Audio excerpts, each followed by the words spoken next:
శివుడి మెడలో అసలు పాము ఎందుకు ఉంటుందో మీకు తెలుసా? ఈ పాము పేరు వాసుకి. ఈ పాముని దేవతలు మరియు రాక్షసుల మధ్య సముద్ర మథనం జరిగేటప్పుడు కొండను చీల్చి అమృతాన్ని తీయడానికి ఉపయోగించారు. అలా వాసుకితో కొండను తిప్పినప్పుడు హలహలం అనే ఒక భయంకరమైన విషం సముద్రం నుండి బయటకు వస్తుంది.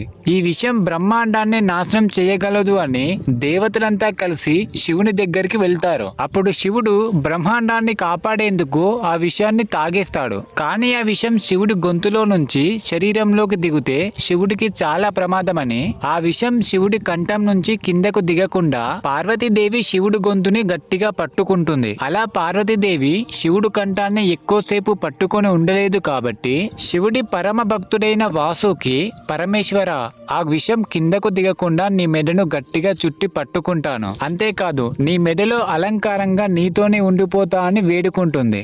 దానికి శివుడు చిరునవ్వుతో